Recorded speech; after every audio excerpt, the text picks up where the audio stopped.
Après un diplôme d'ingénieur des techniques de l'industrie, spécialité optronique à l'Université Paris 11, et par motivation pour le milieu de la recherche universitaire, j'ai intégré en 2006 le laboratoire de mécanique des contacts et des structures de l'INSA de Lyon. Mon travail consiste à proposer et mettre en œuvre des moyens expérimentaux pour réaliser des essais thermomécaniques de caractérisation de matériaux.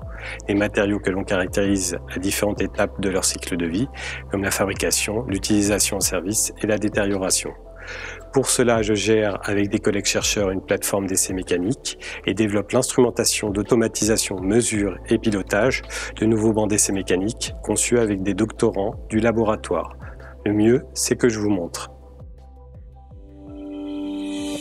Dans cette machine de traction, on a mis en place un montage que nous avons conçu pour reproduire, aux besoins de mesures optiques spécifiques, un procédé industriel de mise en forme de renfort à fibre de carbone, étape qui intervient dans la fabrication de matériaux composites dans l'industrie automobile et aéronautique. Les résultats d'essais sont utilisés pour valider les développements d'un logiciel de simulation conçu au laboratoire, PlaceFib. La plateforme d'essai ELI est issue d'une collaboration avec l'Institut de radioprotection et sûreté nucléaire. Elle a été créée pour reproduire de manière contrôlée les sollicitations thermomécaniques qui seraient appliquées en cas d'accident de dimensionnement sur les gaines en alliage de zirconium qui contiennent le combustible nucléaire. Avec l'instrumentation et un programme de ma conception, l'éprouvette tubulaire en alliage de zirconium est chauffée par induction à plus de 1000 degrés par seconde et filmée pour mesurer l'évolution des températures et des placements de surface avec l'enregistrement des mesures du banc. L'éprouvette est ensuite soumise à une pression interne de gaz qui provoque son gonflement et sa rupture par fluage. Les résultats d'essai ont servi à identifier des lois de comportement au fluage utilisées par l'IRSN pour simuler numériquement ce type d'accident.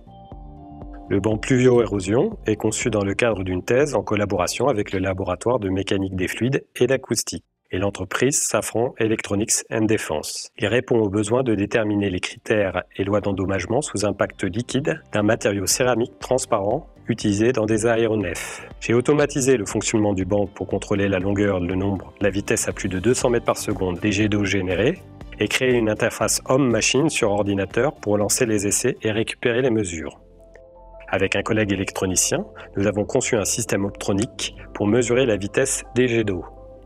Dans mon métier, j'aime participer à la mise en œuvre d'expérimentations scientifiques pour des doctorants et étudiants INSA plus que motivés. La satisfaction du devoir accompli me vient de la réussite de leur essai pour l'aboutissement de leur thèse ou projet de fin d'études. Enfin, je suis heureux et fier de travailler au CNRS qui, par les hommes et femmes qui en font partie, explore des domaines scientifiques passionnants et utiles à la société.